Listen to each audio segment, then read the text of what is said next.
नमस्कार। आज हम एक बहुत ही अहम नए कानून की बात करने वाले हैं, भारतीय नागरिक सुरक्षा संहिता 2023। देखिए, किसी भी कानून को समझने के लिए सबसे पहले उसकी नींव को समझना जरूरी है। तो चलिए शुरू करते हैं इसकी पहली सबसे बुनियादी धारा यानी सेक्शन 1 से। तो किसी भी नए कानून को जानना हो तो शुरुआत कहाँ से होती है? सोचिए, ये बिल्कुल वैसा ही है जैसे हम किसी नए इंसान से मिलते हैं। सबसे पहले उसका परिचय लेते हैं ना, है ना? बस भारतीय नागरिक सुरक्षा संहिता के लिए यही परिचय है, इसकी धारा 1। आप इसे इसका आइडेंटिटी कार्ड मतलब पहचान पत्र समझ सकते हैं। तो आज हम क्या क्या समझने वाले हैं? सबसे पहले देखेंगे कि धारा 1 है क्या, इसका एक छोटा सा इंट्रोडक्शन। फिर बात करेंगे कानून के नाम की, इसके दायरे की और ये कब से लागू होगा। और हाँ, ये भी समझेंगे कि ये धारा इतनी ज़रूरी क्यों है। आखिर में एग्जाम के लिए क्विक रिवीजन भी करेंगे। तो चलिए शुरू करते हैं। धारा 1 को, जैसा मैंने कहा, इस कानून का ऑफिशियल आइडेंटिटी कार्ड मान लीजिए। और किसी भी आईडी कार्ड पर क्या होता है? 3 खास बातें होती हैं, नाम, पता और जन्मतिथि। ठीक वैसे ही ये सेक्शन भी हमें इस कानून का नाम, इसका पता मतलब ये कहाँ कहाँ लागू होगा, और इसकी जन्मतिथि यानी ये कब से लागू होगा, ये सब बताता है। तो यही है वो 3 सबसे बेसिक, सबसे फंडामेंटल डिटेल्स: नाम, दायरा और लागू होने की तारीख। तो चलिए एक एक करके इन्हें समझते हैं। शुरुआत करते हैं इसके नाम से। तो इस आइडेंटिटी कार्ड का पहला हिस्सा, कानून का नाम, ये हमें इसके सब सेक्शन 7(1) में मिलता है। ये तो देखिए बिल्कुल सीधा साधा है।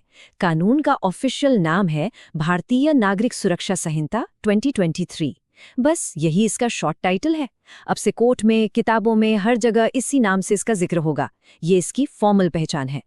चलिए अब आईडी कार्ड के दूसरे और सबसे जरूरी हिस्से पर आते हैं, इसका पता। यानी इस कानून का दायरा कहाँ तक है, इसका अधिकार क्षेत्र क्या है। और हाँ, ये सेक्शन का सबसे डिटेल्ड पार्ट है। तो सबसे पहली और मोटी बात यह है कि ये संहिता पूरे भारत पर लागू होगी। लेकिन जैसा कि अक्सर कानूनों में होता है, यहाँ भी कुछ खास एक्सेप्शंस हैं, कुछ अपवाद हैं। तो वो अपवाद क्या हैं? देखिए, ये संहिता शुरुआत में 2 जगहों पर लागू नहीं होगी। पहला है नागालैंड राज्य और दूसरा है ट्राइबल एरियाज यानी जनजातीय क्षेत्र। अब यहाँ एक बहुत इंटरेस्टिंग बात है। कानून ने जनजातीय क्षेत्र या ट्राइबल एरिया बोलकर बात खत्म नहीं की है, बल्कि इसकी एक बहुत ही सटीक, एक बहुत ही स्पेसिफिक लीगल डेफिनेशन दी है। और ये डेफिनेशन सीधे हमारे संविधान के 6th शेड्यूल से ली गई है। तो ये कोई आम बोलचाल का शब्द नहीं है, ये एक संवैधानिक तौर पर डिफाइन किया गया इलाका है। लेकिन इसका मतलब ये नहीं कि ये कानून इन इलाकों में कभी लागू ही नहीं होगा, ऐसा बिल्कुल नहीं है। यहाँ राज्य सरकार को पावर दी गई है, वो चाहे तो एक नोटिफिकेशन जारी करके इन प्रोविजंस को नागालैंड या ट्राइबल एरियाज में लागू कर सकती हैं। और सिर्फ लागू ही नहीं, बल्कि जरूरत के हिसाब से कुछ बदलाव करके भी लागू कर सकती हैं। तो नाम हो गया, पता हो गया। अब आते हैं आइडेंटिटी कार्ड के तीसरे और आखिरी हिस्से पर, इसकी जन्म की तारीख, यानी ये कानून एक्टिव कब से होगा। अब यहाँ 2 तारीखों में कंफ्यूज नहीं होना है। पहली तारीख है 25 दिसंबर 2023। इस दिन प्रेसिडेंट ने इस बिल को अपनी सहमति दी और ये एक एक्ट बन गया, मतलब कानून बन तो गया। लेकिन एक दूसरी तारीख होगी भविष्य में, जब ये असल में लागू होगा, मतलब एनफोर्स होगा। तो सवाल उठता है कि दूसरी वाली तारीख तय कौन करेगा? ये पावर दी गई है सेंट्रल गवर्नमेंट को, यानी केंद्र सरकार को। वो ऑफिशियल गैजेट में एक नोटिफिकेशन निकालेगी और बताएगी कि इस तारीख से ये नया कानून लागू हो रहा है। तो हमने सेक्शन 1 के तीनों हिस्सों को, नाम, दायरा और शुरुआत समझ लिया। पर बात यह है कि ये इतना जरूरी क्यों है? चलिए अब इन सबको जोड़कर देखते हैं कि इसका असली मतलब क्या निकलता है। तो अगर एक लाइन में कहें तो धारा 1 इस कानून का पूरा आइडेंटिटी कार्ड है। नाम, भारतीय नागरिक सुरक्षा संहिता 2023।